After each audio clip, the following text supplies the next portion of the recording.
안녕하세요, 김비대입니다. 펄리경찰아. 저희들 이제 7회 뉴 시즌 1 7회 한번 해보도록 하겠습니다. 자, 바로 1번부터 갑니다. 현대의 범죄 예방 이론에 대한 설명으로 가장 적절한 것은요, 환상 깨집 이런 거 우리 배운 적 있죠? 여러분 갑니다. 깨진 유리창 이론에 따르면 사소한 무질서라도 방치할 경우 범죄에 대한 두려움이 증가하거나 범죄한 물질사가 더욱 심각해질 수 있다고 보기 때문에 낙인 효과를 최소화하기 위해 무관용 경찰 활동이 필요하다. 아니죠. 여러분 잘 보세요.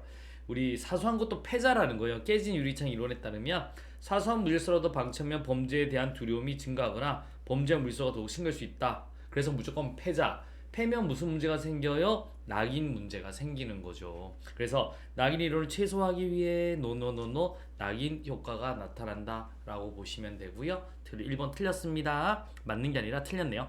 자, 일상활동 이론에 따르면 범죄가 범행을 결정할 때 고려하는 네 가지 요소 비바 대상의 가치, 이동의 용이성, 가시성, 보호자의 부재가 있다. 아니죠. 여러분 잘 보세요.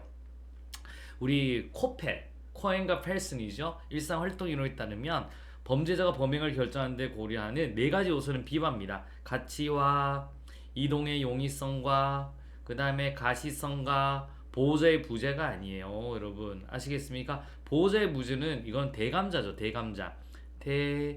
대감자라고 보시면 돼요.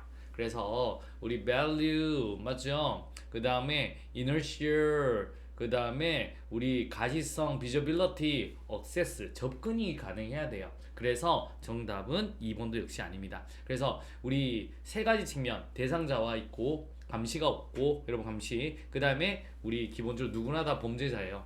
그러면 이제 범죄를 저지른 거고요. 여러분 그래서 우리 비바 네 가지다라고 보시면 되겠습니다. 갑니다. 그래서 보호자의 부재는 안 돼요. 오케이? 정답 2번도 틀렸고요. 갑니다. 그 다음에 우리 셉티드의 전략은 제프리의 범죄 통제 모델 세 가지 중에 범죄 억제 모델에 해당한다. 여러분 맞아요, 틀려요? 틀렸다라는 겁니다. 여러분 이거는요 범죄 예방 모델이야. 범죄 예방 모델이다라고 보시면 되겠습니다. 되셨나요? 오케이. 자, 상황적 범죄 예방 이론의 경우 범죄 기회를 줄여도 풍선 효과에 따라 범죄가 다른 곳으로 전이되어 결국 전체 범죄는 감소하지 않는다는 비판이 제기는 받습니다. 그래서 여기 줄이면 딴 데 가서 커지지 않냐라는 비판은 받는다. 그래서 정답 몇 번? 4번이야. 상황적 범죄 위반의 경우 범죄기를 줄여도 풍선 효과에 따라 다른 곳으로 전이되어 결국 전체 범죄는 감소한다는 비판이 제기된다. 여기는 뭐 맞아, 이게 풍선 효과입니다. 그래서 여기로 간다. 그래서 전체 범죄는 감소하지 않는다. 정답은 가장 적절한 건 몇 번? 4번이 되겠습니다. 갑니다. 자, 셉티드에 관한 설명으로 가장 적절하지 않는 것은요, 한번 해보도록 할게요. 접근 통제입니다. Access Control, 접근 통제는 전략의 주요 기능은 보행로, 조경 등을 통해 일정 공간으로 유도함과 동시에 허가받지 않는 사람들의 진출입을 차단하여 목표물로의 접근을 막고 범죄자의 심리적 부담과 위험을 지킨다. 맞습니다. 접근 통제. 그래서 출입구를 보통 한 군데 딱 몰죠. 영역성입니다. 니꺼 내꺼. 물리적 디자인은 사용자들은 소유권과 점유권의 개념을 발전시킨다. 맞습니다. 잠재적 범죄자들은 영역성의 영향을 인지하게 되어 정당한 사용자들의 권리와 재산에 대한 관념을 강화한다. 맞습니다. 자, 3번 한번 갑니다. 자연적 감시한 공공장소의 활발한 사용을 유도해요. 거리에 더 많은 눈. 오케이. 자연스러운 감시 기능을 강화하여 범죄 위험을 감소시키고 주민들의 안정감을 일으킨다. 노노노노. 자연적 감시가 아니다. 뭐요? 활동성 강화. 그래서 맞죠? 그래서 사람들이 막 공원 같은 거 있고 뭐 왔다 갔다 하잖아요. 그래 막 눈이 많아. 그러면 나쁜 짓 못하죠. 아시겠습니까? 갑니다. 유지 관리란 우리 전략은 시설물이나 공공장소를 처음 디자인하거나 이를 개선한 의도대로 범죄 예방 기능을 지속적으로 발휘하도록 하여 공간을 의도한 목적에 맞게 지속적으로 사용한다. 맞습니다. 유지 관리해야 되죠? 정답은 가장 적절하지 것은 몇 번? 3번이 되겠습니다. 갑시다.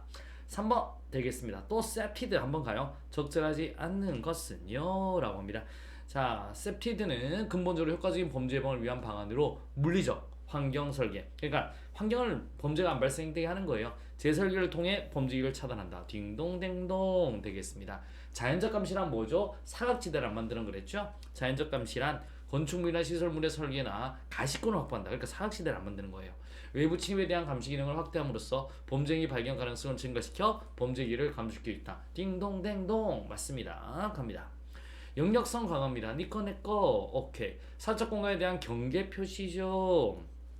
주민들의 책임의식과 소유의식을 증대함으로써 사적 공간에 대한 관리권과 권리를 강화시키는 원리다. 딩동댕동 맞습니다. 자, 4번 한번 가보도록 할게요. 유지관리란 차단기 방범창 잠금장치의 파손을 수리하지 않고 아니죠. 수리하고 즉시 수리하죠. 수리하며 유지하는 원리다 라고 하셔야 되겠습니다. 정답은 몇 번? 4번이 되겠습니다. 자, 프랭틴 햄과 파우스트의 세 가지 범죄 예방 접근법 보기 1과 2의 연결이 가장 적절한 건 이건 예방이죠. 예방. 자, 보세요. 오케이. 요게 요즘에 최근에 굉장히 많았습니다. 이게 뭐냐면 처음에 이제 우리 일반 대중을 같은 경우는 쉽게 말해서 일반 대중 한번 체크해 볼게요. 우리 일반 대중을 대상으로 하는 거는 1차는 이제 쉽게 말해서 디귿입니다. 이런 거 체크를 해볼게요. 그래서 일반 대중부터 체크합시다. 그래서 일반 대중에 대한 범죄 예방은 기본적으로 물리적 사회 환경 중에서 오케이. 그래서 이렇게 CCTV 같은 걸 다는 거예요. 그래서 물리적 사회 환경 중에서 범죄 기회를 제공하는 원인 또는 조건을 찾아 개입하는 전략, CCTV 비상벨 설치 이러면 이제 일반 대중한테는 예방을 할 수 있는 거거든요. 그 다음에 이제 쉽게 말해서 우리 2번입니다. 2번. 이게 이제 결국 브랭틴 햄과 파우스트가 하고 싶었던 말이 이 말인 거예요. 요거 우범자 같은 경우 어떻게 할 건데 2차 예방은 얘 같은 경우 이겁니다. 그래서 이제 우범자니까 잠재적 범죄자를 초기에 발견해서 개입하는 전략 요거를 강조하는 거예요. 예방 주사 맞자는 거예요. 반면에 범죄자 같은 경우는 뭐예요? 이제 얘는 상습법 범죄자니까 상습법 대책을 수립하거나 재벌을 방지하고 이제 교정해야죠. 지역사회 교정 프로그램 이렇게 연결이 되는 겁니다. 아시겠습니까? 그런데 기본적으로 프랭튼 햄과 파우스트가 강조하고 온 건 요거예요. 우범자에 대한 내용. 그래서 지금 한번 연결은 가, 기역, 리을. 정답 몇 번? 1번이네요. 나는 니은입니다. 다는요 디귿, 미음 되겠습니다. 그래서 정답은 다 맞는 거는 1번 되겠습니다. 요 내용 좀 잘 하시고요. 갑니다. 5번입니다. 범죄 피해자 보호법에 관한 설명 중 가장 적절하지 않는 것은요. 범죄 피해자란 타인의 범죄 행위로 피해를 당한 사람과 그 배우자, 직계 친족 및 형제 자매를 말한다. 다만 배우자의 경우 사실상의 혼인 관계는 제한한다. 뇨뇨뇨뇨 포함한다 라고 하셔야 돼요. 우리나라 웬만한 건 사실상 혼인 관계 다 인정해 줍니다. 안 되는 게 뭐냐면 여러분 우리 안 되는 거 같은 경우는 이제 부정청탁 요거 빼고는 웬만한 건 다 돼요. 아시겠습니까? 그래서 동거랑 다릅니다. 누가 봐도 혼인 생활이에요. 국가는 범죄 피해자가 해당 사건과 관련해서 수사 담당자와 상담하거나 재판 절차에 참여하여 진술한 등 형사 절차상의 권리를 행사할 수 있도록 당연히 보장해야 한다. 할 수 있다. 노노노 해야 한다. 갑니다. 국가는 범죄 피해자가 요청하면 가해자에 대한 수사 결과, 공판기일, 재판 결과, 형집행 및 보호관찰, 집행사항 등 형사 절차 관련 정보를 대통령으로 정한 바에 따라 제공할 수 있다. 이건 왜 할 수 있을까요? 여러분, 제 가족이 몹쓸 피해를 당했습니다. 근데 죄 지은 새끼가 집행유예로 풀려난다네요. 나는 칼로 푸 가서 찔러버릴 거예요. 그러니까 그런 경우가 많으면 안 알려줘야지. 그러니까 제공할 수 있다라고 하셔야 됩니다. 그 다음에 4번 갑니다. 국가 및 지방자치단체는 범죄 피해자가 형사소송 절차에서 한 진술이나 증언과 관련하여 보복을 당할 우려가 있는 등 범죄 피해자를 보호할 필요가 있는 경우에는 적절한 조치를 마련해야 된다. 딩동댕동 맞는 말 되겠습니다. 적절하지 않는 것은 몇 번? 1번 되겠습니다. 자, 오늘도 열심히 마라톤을 뛰었습니다. 자, 이제 하루하루 이 체력이 쌓여가는 거거든요. 뭐라고요? 좋은 습관이 학교로 인도한다. 자, 오늘도 수고하셨습니다. 내일 또 뵙도록 할게요.